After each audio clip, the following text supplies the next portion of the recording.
өдрийн даяар нэгэн цаг болж байна.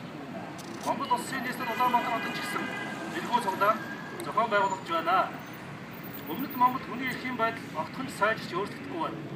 Улс төрийн хоригдсоор судлагдсан хэрэгцээч гэрийн хороонд байсан байна.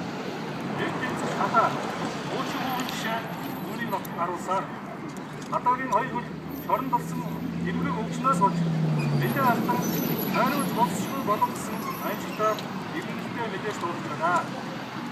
Малчдын газар нутгийг хүчээр булааж ажил амьдралгүй болгож нүүдэлчин Монгол соёлоос нь хагцаан салгаж уусгадаг явдал хэвээр 8 оршууны ардуудын газрыг булааж зэрлэг болмол зогоон үүсгэж цагаанаараа дэвжүүлсэн ноцтой зөрчил үүний нэг жишээ юм аа.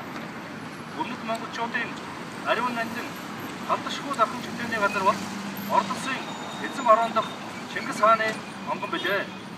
Гэтэл энэхүү шүлээний газрыг Хятадуудын компани мэдл шилжүүлж их хааныгаа дахиж тааж мөргөж хүндэх гэсэн монголчуудаас хөлс мөнгө нэхэж зугааслын газар болгосон байна. Өмнөд монголчууд ч үүнийг эсэргүүцэж уртсдмал байдал үүсэж байгаа. Өдгөө Японы мэдл байгаа Сенкаку орныг Хятадын хэмээн булаадах компанид ажилладаг өмнөд монголчуудыг алдан амруулж тэгэхдээ өвөр Монгол мөнгө үүсгөө болсон чамаагүй ардаа авъя. Шилийн голд ширхэг өвсөлдөггүй болсон чамаагүй ардаа авъя гिचнэн өдөөн атгсан шинжтэй үрээд одон дэвшүүлж байна. Малчин ардуудын дургуслыг оруулж байна. Гэтэл сүүлийн үед Сенкакугаас 500 мянга дахин их газар нутагтай бүх газар нутгаа авъя гэж дооцогнож ийм утга агуулгатай өгүүлэл материал газрын зураг схем зураг туулцыг өгөх нэг боллоо. Энэ нь хоёр улсын найрамдал нөхөрлөд чиглэсэн гэрээ хэлцээр сайн уршиг зарчим харилцан биеэ хөтлөх эрхтэж байдал таршиж үнийг хэлцэн төгшүүрийг буулж байна. Зүүн Аз даяарын их тайвныг босгож тогтвортой байдлыг амтлуулж байна. Учир нь бид нэгдүгээр хатаа шилхүү хуучин хүү шинэ хуучин хүү наран бэлэг сод Монгол Батцанга унаг алмас бүх болог босцгоо миний өвөр Монгол дууны зохиолч зэрэг өмнөд Монгол улсын хоригдлуудыг ариун сонголт. Хоёрдугаар өмнөд монголчуудын хүний эрх үндэсний эрхийг хэрэгжүүлэн дэвлэх.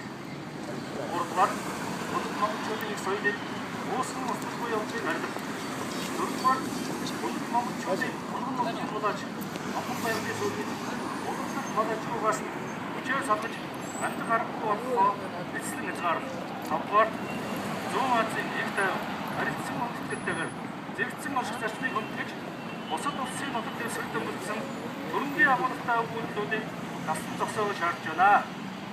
Өмнөд Монгол эрчүүдөө Зүүн Азийн их тайван жагсаалд оролцогч 2012 оны 9 сарын 29 Улаанбаатар хот